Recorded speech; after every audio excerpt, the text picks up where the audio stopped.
Good evening, everyone.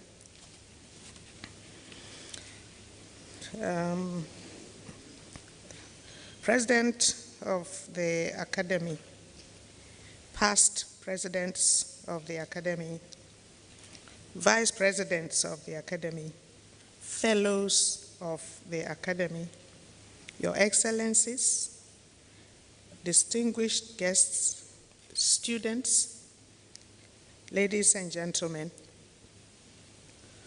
On behalf of fellows of the Ghana Academy of Arts and Sciences, Ghana's premier learned society, I warmly welcome you all to day 3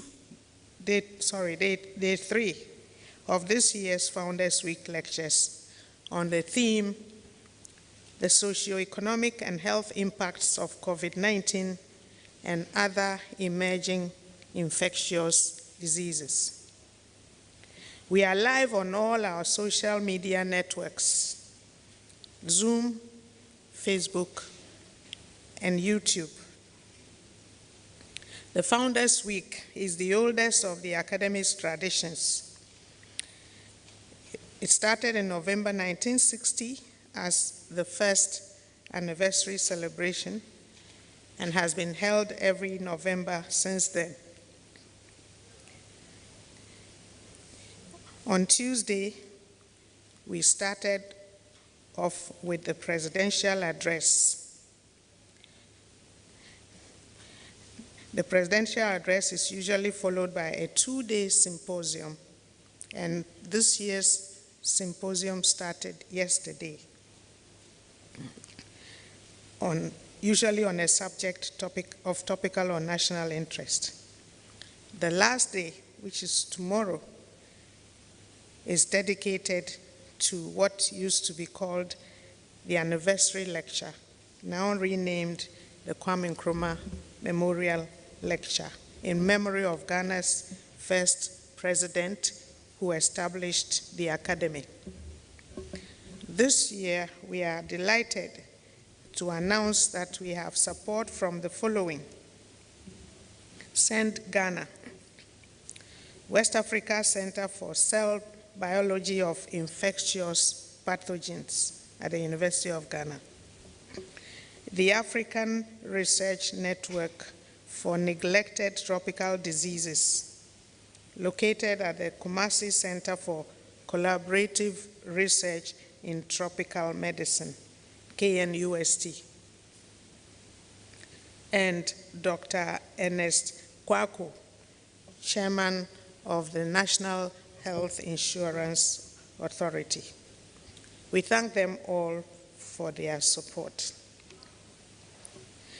Tonight's event marks the second day of a two-day symposium, and it's on the sub-theme, the socio-economic and health impacts of COVID-19. This sub-theme will be addressed by two distinguished personalities who will be introduced shortly.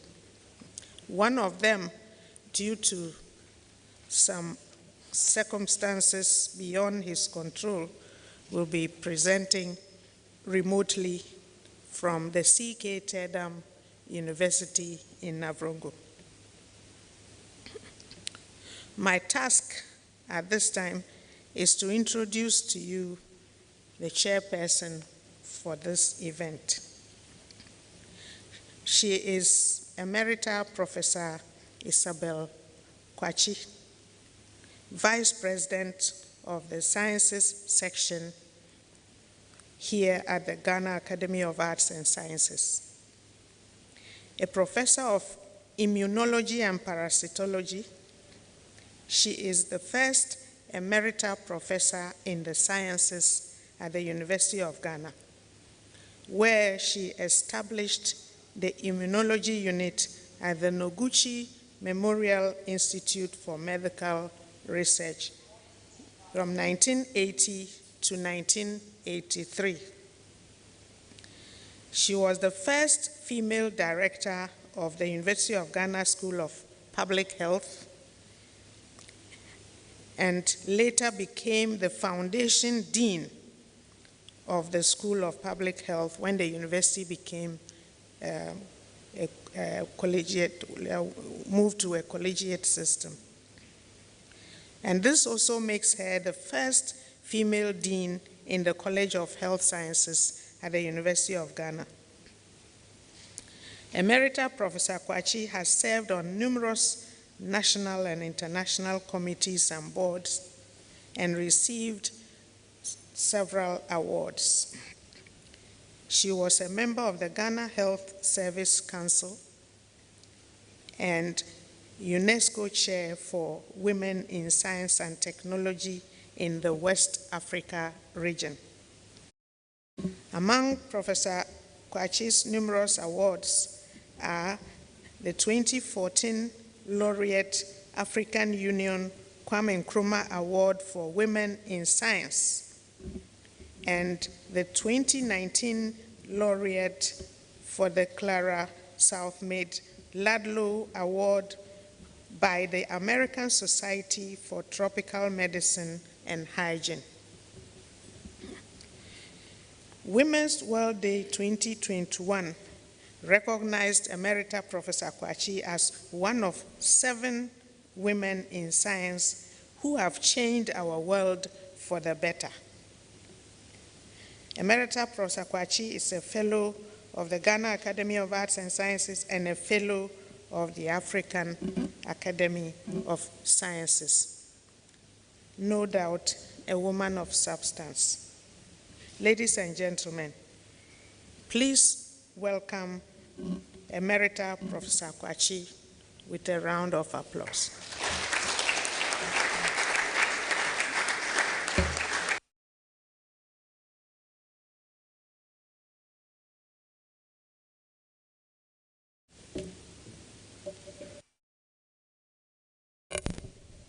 Good evening. I want to stand on existing protocols and welcome all our fellows and all our distinguished guests in person and online. And I want to welcome you to day 2 of our symposia. And as the Honorary Secretary mentioned, the general theme of the Founders Week is the socio-economic and health impacts of COVID-19 and other emerging infectious diseases. Yesterday, we were treated to 2 wonderful lectures on emerging infectious diseases. And today, second day of our symposium series, we are on the sub-theme, the socio-economic and health impacts of COVID-19. And we have, again, 2 excellent topics to deal with. And I'm going to introduce our first speaker, and then we'll have our second speaker, and then we'll have the question and answers. So our first speaker, the first topic is let no one be left behind, mitigating the socioeconomic impacts of COVID-19. And our speaker is Dr. Kyerewaa Edwin, the head of Department of Bioethics and Palliative Care, University of Ghana Medical Center, Legon. And I just want to give you a short profile on our wonderful speaker on this topic. She's in the person of Dr. Kyerewaa Edwin, and she is a dedicated physician, clinician, psychologist, and bioethicist with experience in emergency preparedness and response to emerging diseases, in particular COVID-19 and Ebola virus diseases. She's also interested in stakeholder engagement, situation analysis, risk communication, community engagement, policy formulation and guidelines development, technical support and coordination, and capacity building of health workers. Of significant interest is her work with those dealing with post-traumatic stress disorder, especially following the civil wars in Liberia, Sierra Leone, and Rwanda prior to their resettlement by UNHCR. She is also a passionate advocate of issues affecting women and children and bridging gender gaps in professional and public life.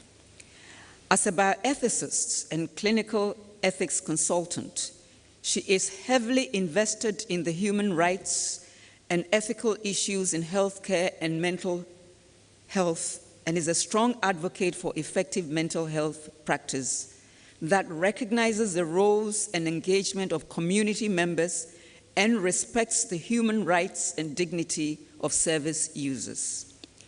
Thus, she works towards the implementation of the WHO quality rights in mental health and other relevant sectors. Beyond her clinical practice, her professional experience includes teaching at the University of Health and Allied Health Sciences, GAAS. She also merges her varied professional expertise by playing a critical role as the head of Department for Bioethics and Palliative Care at the University of Ghana Medical Center.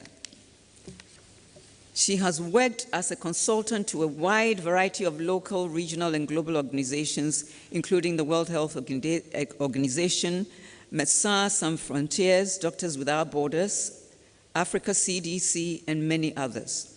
Dr. Ama Edwin has also authored several scientific peer-reviewed journal articles and non-academic articles published in various journals and various platforms. Dr. Ama Edwin is a proud alumni of Aburi Girls Secondary School, Achimota School, University of Ghana Medical School, University of Ghana, and Loyola University in Chicago, USA. She has an MBA CHB, MPhil in clinical psychology, an MA in bioethics and health policy, and a doctorate in bioethics with a focus on organizational and clinical ethics. So speaker, your audience, and audience, your speaker. Thank you.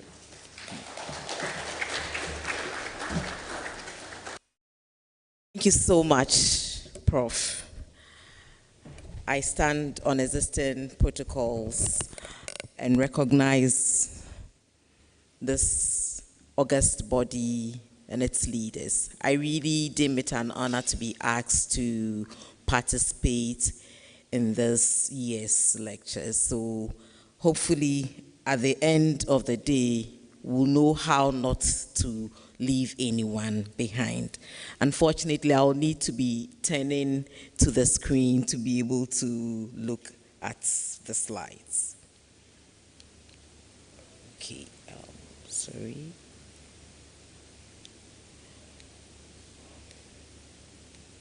All right.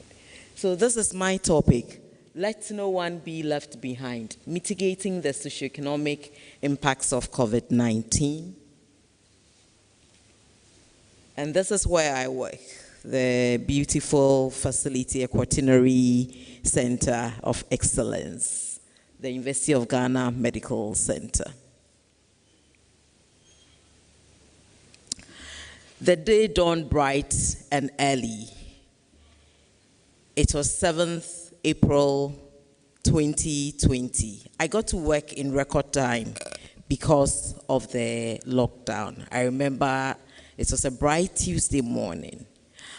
After the morning meetings, we were informed that the patients we had received, patients in quotes, the night before were in agitation and very unhappy. So this was the last batch of people, travelers who came to Ghana or who returned to Ghana before the lockdown. If you remember, they were not sent home, they were kept in quarantine and they were tested. And the last batch of those who had tested positive for SARS-CoV-2 were brought to the University of Ghana Medical Center. There were about 20 of them. It involved children, parents with their children, and the elderly. So the issue we got to know was that they had not been told anything. They had just arrived in Ghana, put in buses with military cover, taken to hotels, and now they've just been dumped here in their wards. So, of course, being a mental health practitioner, I decided to go and have a chat with them when the lead physician was going to review. And that meant I had to don prior to that, we had been preparing at UGMC because we knew we were going to be a treatment center. So that's me there with my colleague, Dr. Emmanuel Amwa. Just when we went in, after I put in my coveralls. If you're comfortable, you can use this one. Okay, so I can turn. Thank you. Just when we went in, I was told that there was a tear in my coverall. So my inclination was to change it because I was going to see patients with COVID. And this was the early days. We didn't know as much then, but the person who was in charge also talked about the fact that we didn't have enough, and in her words, oh, Dr. Edwin, you're just going to spend about 20 minutes with them, so it's okay. And I agreed. I mean, you have to manage resources, especially scarce resources, well. But when we went in, it was a different story. We ended up spending almost 2 hours in PPE. Our glasses, both of us wore glasses. Our glasses were fogging. The people were upset. They were agitated. And our personal space was invaded because the limitations were clear. We had the lines beyond which patients couldn't come. This was the place for clinicians who were not doing any direct intervention, and they were all over us. I remember one who sneaked behind us and literally startled us. He didn't touch us, but they were testing us. And it was understandable from my perspective as a clinical psychologist that they were upset, they were afraid, they didn't know outcome. We had just all been witnesses of what was happening in Europe, and it was here, and they didn't know what to do. A few of them had comorbidities. I remember 2 women who had HIV. There were people who had hypertension, who had diabetes. There was one who had gone for treatment for cancer and was coming home. So if you have all these serious health issues and you've been put in a place with limited access to your family members, you would be angry, you would be upset, you would want to do whatever you can to change the situation. But at the end of the 2 hours, just when we were about to leave, one of them told us, "We pushed you, but you guys showed us you were professional." So I jokingly said, "Oh, really? So you were really testing us?" I mean, and he said, "Yes, what do you expect? I mean, you have kept us here." I was okay until I dozed off, and then I saw the tear. What was supposed to be a small tear had extended from, I mean, just all the way to, I mean, when I saw it, I really was concerned. I wasn't scared, but I was concerned. And after I had cleaned up and was going, a colleague walked over and said, "Wow, Dr. Edwin, I was really thinking and praying for you. When I saw the tear in your outfit, I was like, this is bad." And that is when I became afraid. So I was driving home. This was around 6 p.m. I got to Uri Lodge area and I realized I was having a panic attack. So I parked, I did some breathing exercises because I was thinking, my husband was home, my 2 sons were home, and if I've been exposed, am I going to give it to them? And what does it mean? But in my distress, I just felt that I should call one of our pastors to pray for me. The strange thing with this particular pastor is that whenever he's asked you to even call, you call him, you don't get. But that day of all days, he picked on the first ring, he prayed with me, he spoke with me, and after that, I was calm. I went home. Yes, some of my colleagues thought I shouldn't really go home. It would be better to go into quarantine for 7 days test, but I wasn't really ready for that. So I went home, spoke to my husband what had happened, but to make sure that I was okay. And thankfully, when I tested 7 days later and then on the 10th day, I was negative. This illustrates the acute stress reaction that you can get when you have COVID. But that is when you know you have been, when you have COVID or when you've been exposed. So the earlier part was with the patients or those who had been diagnosed. Mine was the probability of exposure. So we are going to look, let me go back, yes. So this was when we saw, the second picture you saw, the patients stayed with us for about 10 days. And every day we spoke to them. We didn't need to dawn. We did it over 2 meters. And we became like a family. So you see us waving when they were, I have to figure out this. Sorry.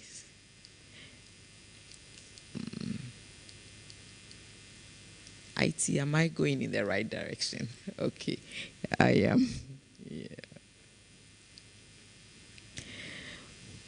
When they were leaving, that was when we were waving. So this is Dr. Moy and myself, the same two in this.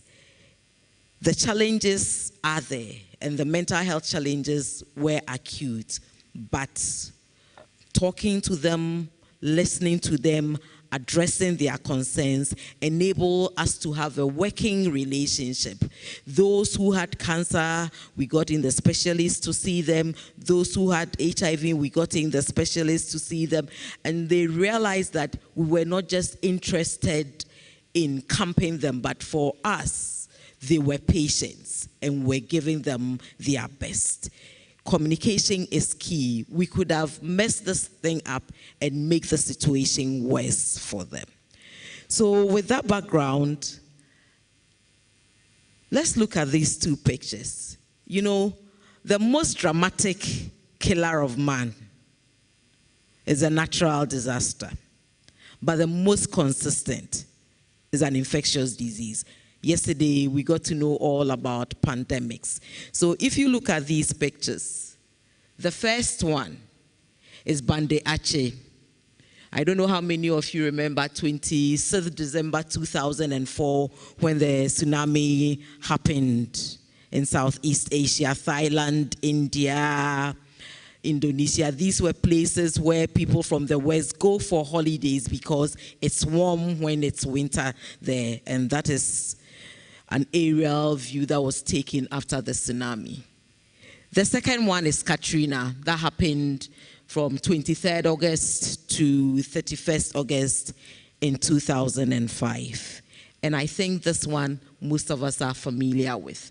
4th June 2015, when we had that flood and there was that explosion at the Goal station around Circle. Here is a group of doctors treating patients who had SARS, 2003 in Canada.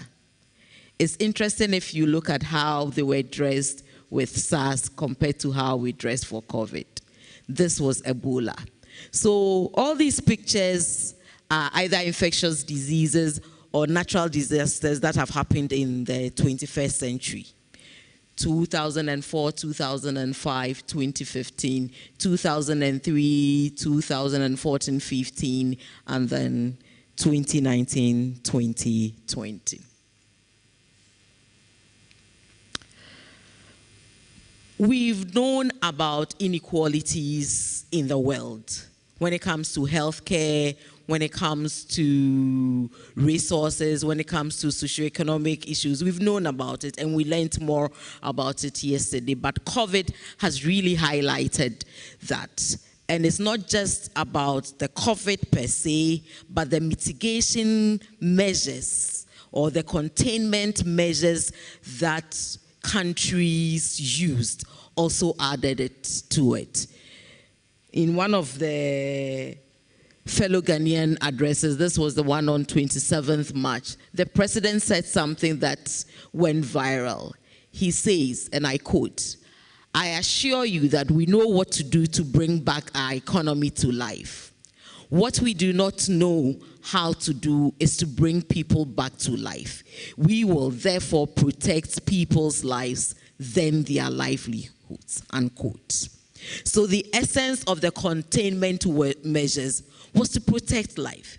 As for economy, you can bring it back. But what's the point in having the best economy when your people are dying or they are sick? So he had a point in doing that. The question, though, is, should it have been one after the other, or should we have done the two together or alongside? And we'll be able to answer this at the end of the session, hopefully. So when it comes to the socio-economic impact of COVID-19, we can look at it several ways, but I'm going to look at it from WHO's perspective, where they describe 3 key mechanisms. So the first one has to do with the health effects of the COVID and their inequities. One of the things we learned yesterday when it comes to conditions is that people who are impoverished, people who lack resources, people who cannot access healthcare, people who are poor, tend to have a greater impact, because when you and I feel unwell, we'll go to the facility, or we'll talk to someone, or we'll go to a pharmacy. We would access healthcare in one form or the other. But if the person is unable to access healthcare, then it means that if he's to get any complications from the disease, he or she is more likely to have the consequences of that, either long-term problems as a result of that, or even death, because they cannot access that. So we're talking about the health effects and their inequities, the inequities in our health system. If you look at Ghana, if you look at our services, how widespread are they? Today is World Premature Day. And one of the things that came up today when we had a discussion, actually a presentation at UGMC, is that when you talk about proper neonatal facilities, and I'm talking about proper neonatal ICUs, so NICUs, neonatal intensive care units in Ghana, you can only talk about 5. We have places where newborns, preterms, people with whose children need this care can access. But in terms of what makes a place a neonatal intensive care unit, 2022, Ghana can only boast of 5. I'm not talking about a facility labeled NICU. I'm talking about a NICU being a NICU, because you can have anywhere and label it anything, but does it do what it is supposed to do? So when we talk about health inequities, it is real. If you are up north, you are in, where should I think of? Navrongo, and you need heart surgery, you have to come to Accra. Outside Accra, currently, and my husband is here, he's a professor of heart surgery, so he can correct me if I'm wrong. If you need heart surgery, you'll need to come to Accra. Kumasi does heart surgery occasionally. It's not routine. It's not something that is ongoing all the time. So if you have a problem and you need emergency heart surgery, you are in Upper West region, you are in Savannah region, you have to come to Accra. So the health system also contributes to the inequities, and that adds to the socioeconomic impact. The second thing is the containment measures. I've never seen so many young men begging on the streets as I did in April, May, 2020. It was a huge impact.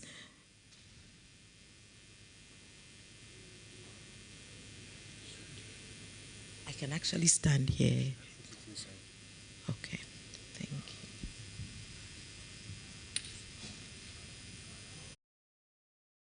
Thank you very much, Prof. But the containment measures raised challenges. People who were used to selling on the streets were not allowed to sell. People who would go and do wala tu wala sa, would just go and hustle and be able to get something, were not able to access anything. And recently, I have seen that again. It is not COVID, but it's because of the economic recession we are in. you're driving and you are surrounded by young men, able men, begging, say, even if it's 50 pesos, madam, give it to us. It will make a difference in our lives. It started from the COVID, and we learned that again yesterday, that the containment measures brought the world to a standstill. The economists will tell you that the impact of the containment measures of COVID brought a recession that has not been seen since World War II. We've had economic crisis, it's not new, but the severity of that, so the containment itself, you have to contain the disease, but that also caused a lot of damage. And then the bidirectional effect between the two. So on this picture, you can see that. So this is COVID-19 here. When you get COVID, you have the health impact here. But out of that, you can get unequal socio-economic impact. If you lose your job, if you are not able to go to work as a result of COVID, you lose income. If you happen to be a salaried worker, maybe you are in the public service, you are sort of protected. But for people in the informal sector, and we have about 70% of Ghanaians working in the informal sector. So if you have COVID and you are not able to work, it's going to affect your pocket. If you have the health effect itself, can also lead to long-term effects, and the long-term effect will lead to non-COVID health-related effects.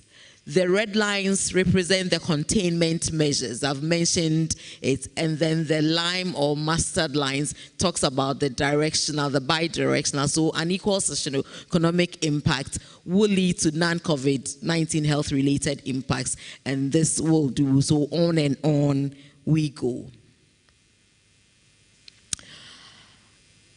Abrese Akon et al. Did a study in 3 communities in the Volta region, Ashanti region, and I've forgotten the third. But these are some of the codes that illustrate the various things I've been talking about. So for the first mechanism where you're talking about the COVID health effects, and that can be direct or indirect. Indirectly, if you've experienced COVID, or even a loved one, you have not, a loved one was ill or died,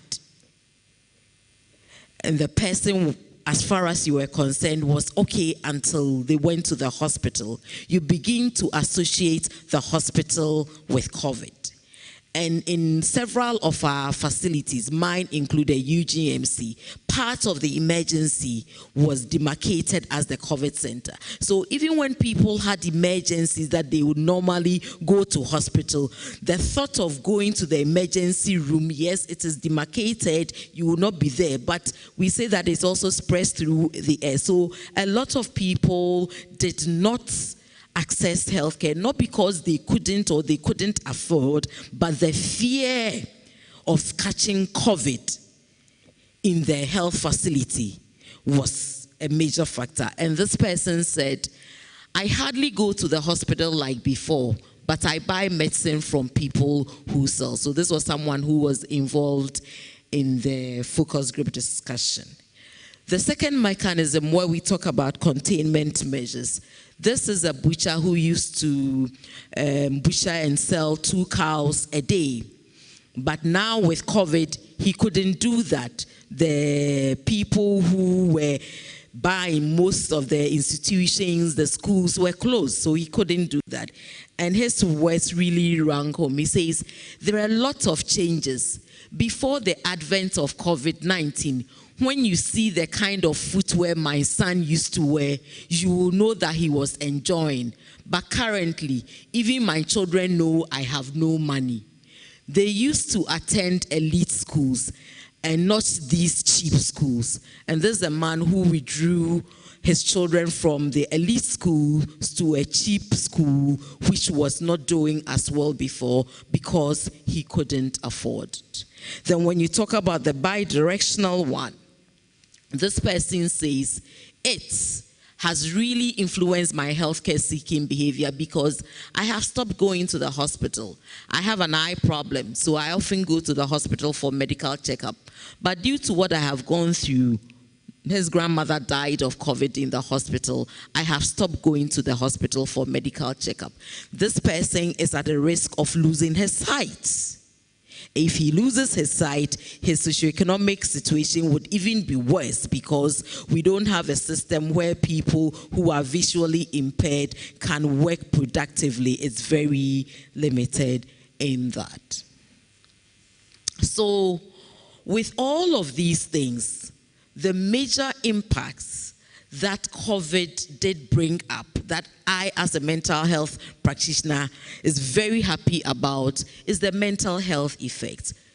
We've always known about the mental health. It's been the neglected child of healthcare. But with COVID and with health workers ending their lives through suicide, having all sorts of mental health issues, and people who were affected or infected with COVID having mental health issues, it brought it to the fore. So we do know that infectious disease outbreaks disrupt human life, and there can be serious mental health consequences. And COVID in particular affected the mental health of people worldwide. According to WHO, conditions like, if you take anxiety disorders, it increased by 27%. And this data is from people who actually assess care. And we know that often those who assess care is just the tip of the iceberg. And then major depressive disorders increased by 28%. And mostly it was the low and middle income countries that were affected.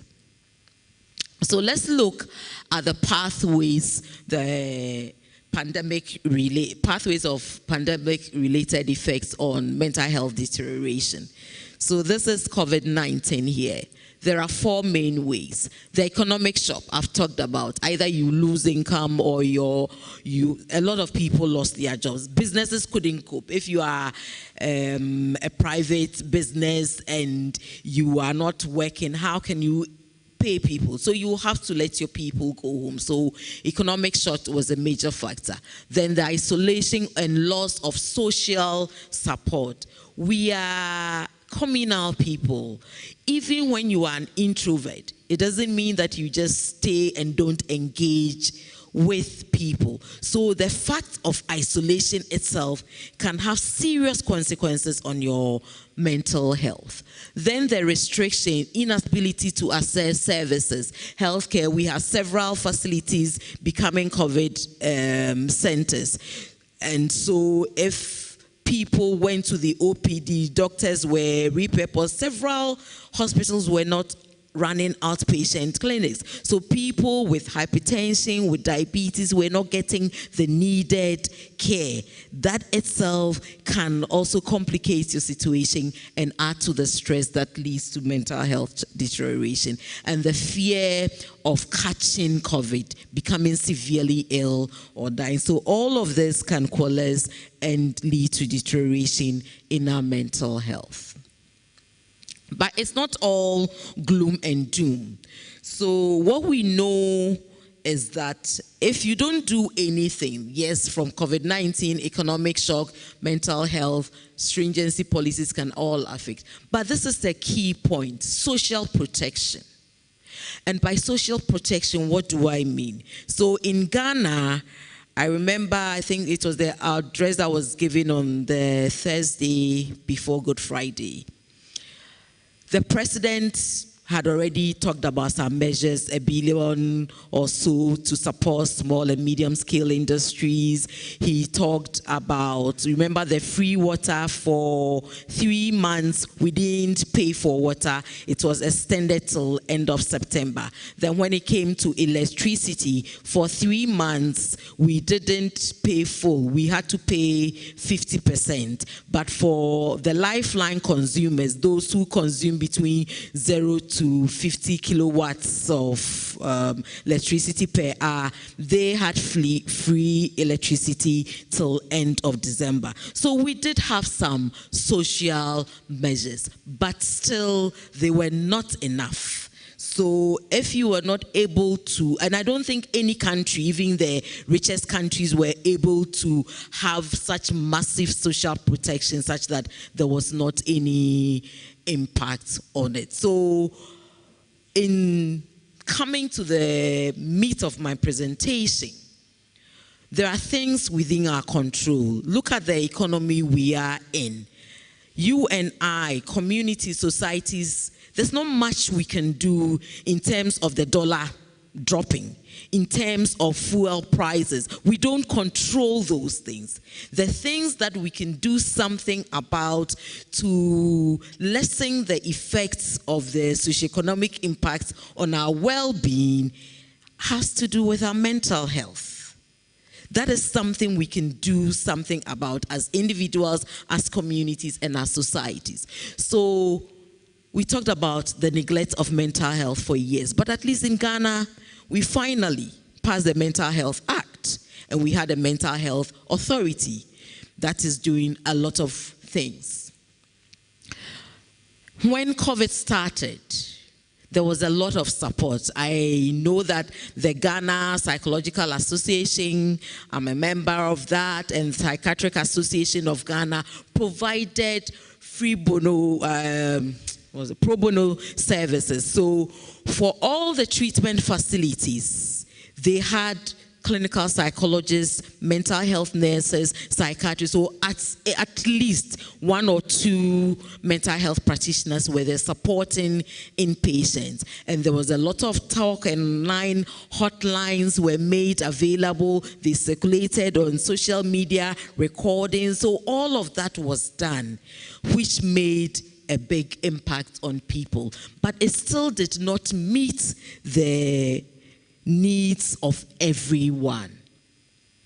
So WHO came out with a policy, actually not WHO, this is, WHO Euro came out with a policy on how to mitigate factors. But before that, the UN had come out with what was known as the 5 pillars that all governments should endeavor to put into their responses. And these 5 pillars were health first, protecting people, social cohesion and community practice, economic response, and the macroeconomic response. So focusing on mental health, there were 2 action areas that governments are to take: essential health services and the economic and financial one. So if you look at this side, Ghana did well. The first one, equitable and sustainable access to quality health service. As much as is within our power, we have that, because if you don't have money and you have an emergency and you go to a facility, no facility should turn you away because you can't pay, because it's an emergency. So our public health system makes that available. When it comes to supporting third sector organizations, the NGOs, especially those, and since I'm talking about mental health, the Mental Health Authority coordinates with them, supports them, they work with the psychiatric hospitals, and so we also seem to be doing something in protecting people. The safe reopening, we did that. Some people even think we did it too late.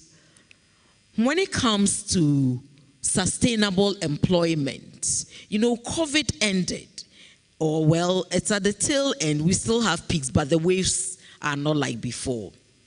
But before we could relax, we had Russia invading Ukraine, 24th February. It seemed so far away until the invasion.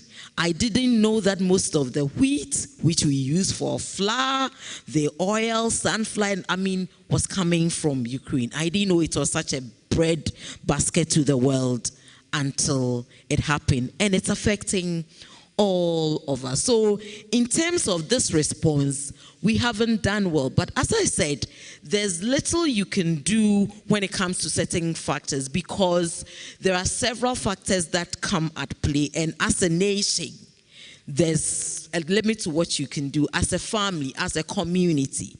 But if we can't do certain things, it doesn't mean we shouldn't do anything. There are things we can do. And so I'm going to talk about an experience I had working with Ghanaian students in China. I don't know how many of you remember, but early in February, when Wuhan was in lockdown and part of Hubei province, in fact, I think in Africa, Ghana has the highest number of students in China. If you take all countries in Africa, the number of students that go there to study. So these students had been agitating, and they had initially been assured that they will be evacuated. You remember several countries evacuated their citizens or their students there. So they had been told that would happen. On the morning of 7th February 2020, I got a call from the Director of Administration from the Ministry of Foreign Affairs saying that they had a crisis in China and the students had asked to get access to mental health services. So the ambassador was going to call me to coordinate that. So as soon as that call ended, the call came, and then I had to rush into a meeting. So that first day, there were 2 meetings. China is, I think, 8 hours ahead. So a lot of the time was not convenient for me. Time that was convenient for me was not. But it wasn't about me. I was handling a crisis. I was trying to do a crisis intervention. So that's what we did. We started with 2 Zoom calls, meeting with the executives of the student leaders and then the bigger Ghanaian committee. I remember the first meeting.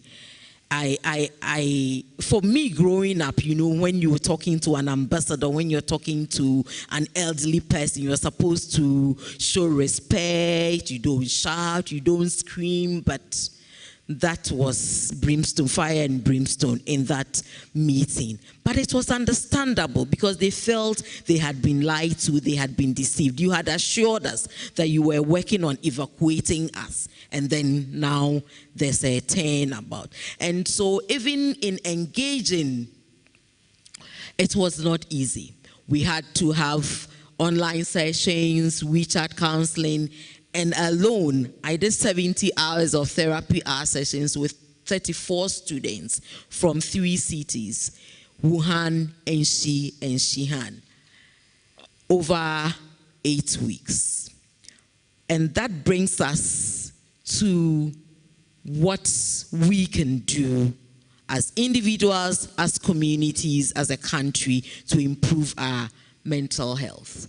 So the first thing we are to do is to engage with partner and community leaders and the organizations and communities. Every community has a leader. You can't just enter anywhere without someone receiving you and opening the door for you. So that first meeting that I was part of was to engage with the leaders, to hear them.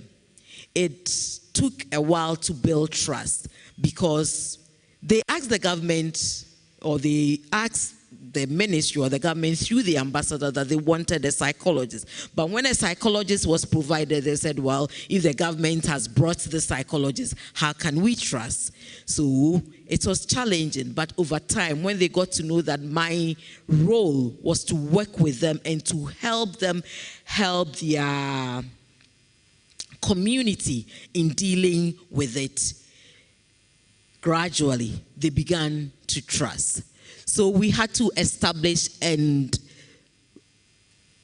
community support and networks group. And in this particular case, the National Women's Forum of the NUCS China did an amazing job. They coordinated a lot of things. They knew where every person was and how to support each other. So they were able to do that. They had a lot of outreaches, program, education, how to even help each other, like basic training in psychological first aid so that when people are in crisis, they'll be able to help them. And once we were able to do that, the community then was able to organize themselves and know exactly what to do to help. Oh, sorry.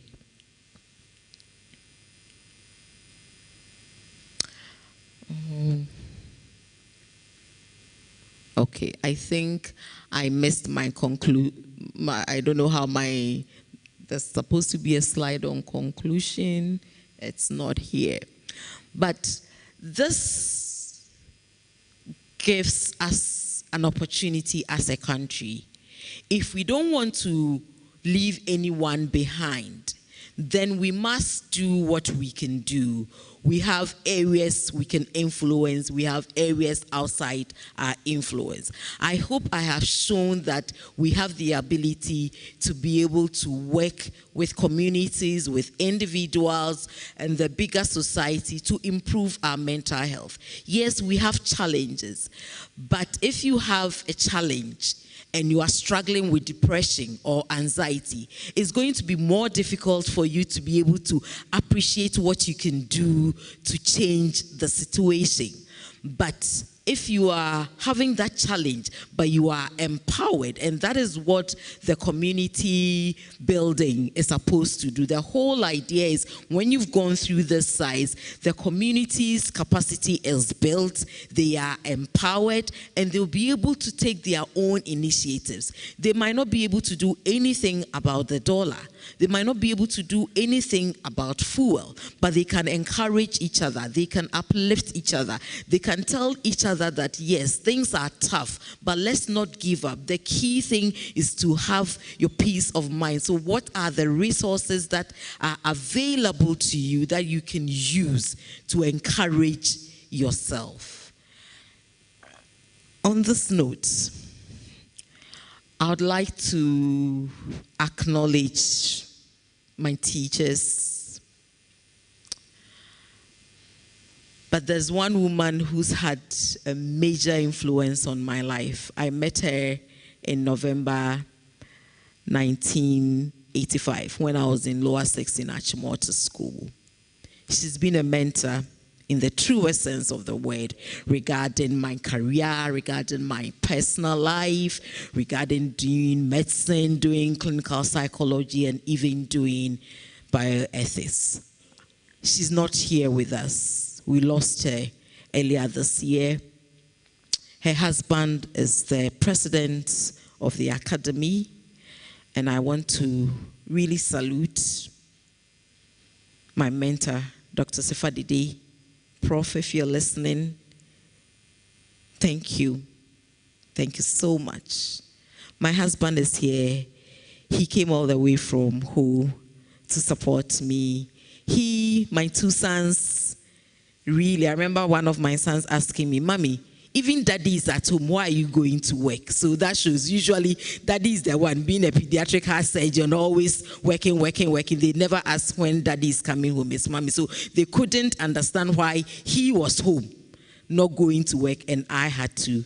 You kept up, you supported me. My siblings, when I was all over the place working, my sister would cook and bring food and everything, and so much support. That was great for my mental health. I couldn't have done it otherwise.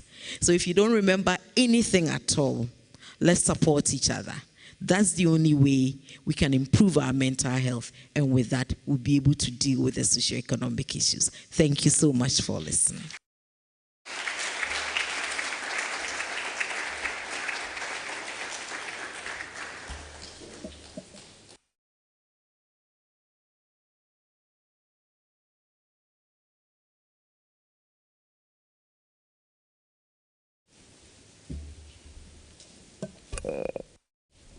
Please, let's give Dr. Edwin another round of applause.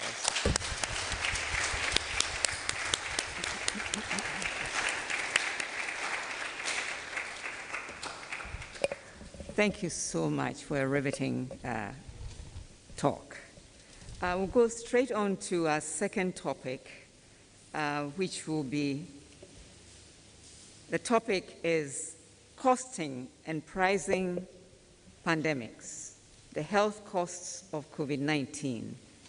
And as earlier mentioned by Honorary Secretary, Dr. James Akazili, due to circumstances beyond his control, couldn't fly and be here with us.